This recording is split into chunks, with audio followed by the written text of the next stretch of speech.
नागिन की बच्ची। ये कहानी एक छोटे से गांव नीलवाड़ा की है। वहाँ के लोग बहुत ही मिलनसार थे। छोटा सा गांव था। गांव क्या, एक परिवार ही था।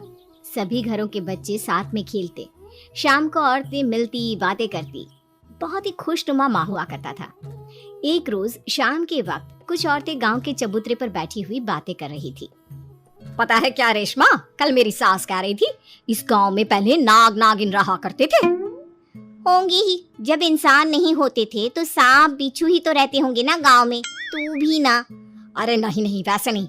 उन्होंने एक बार एक नाग नागिन का जोड़ा भी देखा था जब वो छोटी थी। उन्होंने सबको बताया पर किसी ने उनकी बात न मानी। अरे पर इसमें ना मानने वाली क्या बात है?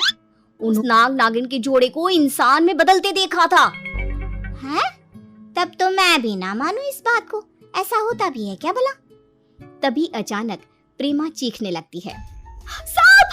सांप! रेशमा, तेरे कंधे पर सांप! अपने कंधे पर झूल रहे काले रंग के सांप को देखकर रेशमा चीख उठती है। बचाओ! बचाओ सांप! उस सांप के पीछे एक छोटा सांप भी भागता है और दोनों सांप फौरन अदृश्य हो जाते हैं। हे भगवान, लगता है ये सांप बैठा हुआ मुझे ही देख रहा था। गलती हो गई, अब नहीं कहूंगी कुछ भी। ये कहकर रेशमा अपने घर चली जाती है और प्रेमा अपने घर। अगली सुबह सबकी नजर एक औरत पर पड़ती है जो अपना सामान हाथ में उठाए अपनी बेटी के साथ गांव में आती है। ये औरत कौन है? पहले तो इसे नहीं देखा। चलना पूछते हैं। नमस्ते बहन जी, किसके घर जाना है आपको? मुझे कहाँ जाना होगा, सब तो मेरा ही है। मैं तो बस घर लौटी हूँ। मैं मतलब नहीं समझी आपका। मैं पास ही के गांव में रहती हूँ। ये मेरी बेटी है। यहाँ पढ़ाई की ज्यादा व्यवस्था नहीं, इसलिए यहाँ आ गए। पर यह गांव सा नहीं लगा, बिल्कुल घर सा लगा। इसीलिए तो मैंने कहा कि मैं बस वापस लौटी हूँ। वैसे आपकी बेटी बहुत सुंदर है। रमोला की बेटी तारा इतनी खूबसूरत थी मानो उसने सारी सुंदरता अपने चेहरे में संभाली हो। नीले रंग की आंखें, कमर से भी लंबी चोटी, गोरा रंग, पर मुंह में एक जरा बोली नहीं। बच्ची बोलती नहीं है क्या? हाँ, तारा बोल नहीं सकती, बेजुबान है। ये तो बड़े दुख की बात है। बेटी जरा मुंह खोलकर जबान दिखाना तो। तारा जैसे ही मुंह खोलती है उसकी जीभ देखकर रेशमा के होश उड़ जाते हैं। तारा की जीभ बीच से कटी हुई थी, बिल्कुल सांपों की तरह। ये क्या? अरे ऐसे क्या कर रही है तू? बच्ची का मजाक मत उड़ा। हद है रेशमा, तू भी। रेशमा की हरकतों से वारिमा वहां से चली जाती है। उसी रात रेशमा का पति रात को अपने कमरे में सो रहा होता है। उसकी चीख की आवाज से उसकी पत्नी भागते हुए कमरे में आती है। मेरा दम घुट रहा है रेशमा, मुझे बचा ले। प्रफुल्ल का शरीर नीला पड़ गया था और मुंह से झाग आ रहे थे। अपने पति को इतना तड़पता देखकर रेशमा मदद मांगने बाहर भागती है। पूरा गांव उसके घर के बाहर जमा हो जाता है। ये काम तो किसी सांप का लगता है।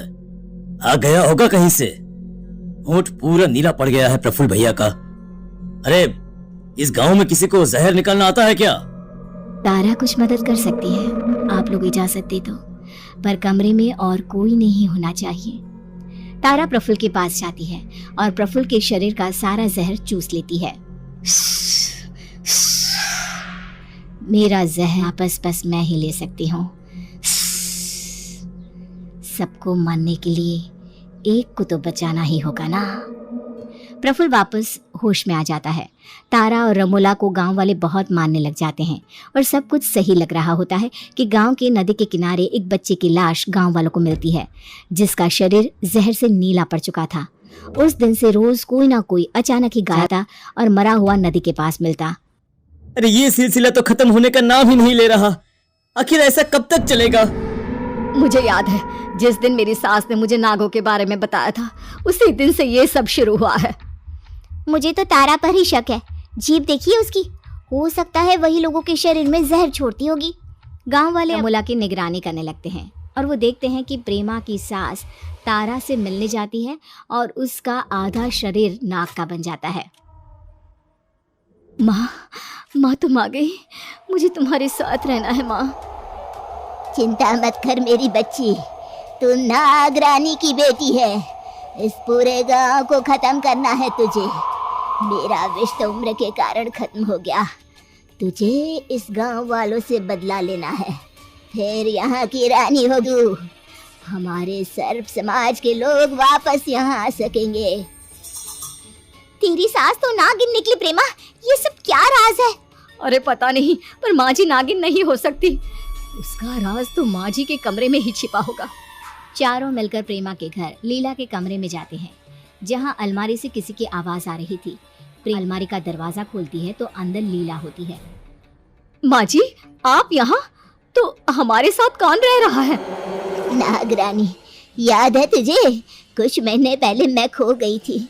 मैं घूमते घूमते जंगल चली गई, जहाँ एक गुफा के सामने से मैंने एक पत्थर हटा दिया और वहाँ से नागरानी और उसकी बेटी तारा, उनकी एक वफादार भी है रमोला, उसने मेरा रूप लिया और मुझे मेरे ही घर में बंद कर दिया। इन सब से निकलने का क्या उपाय है चाची?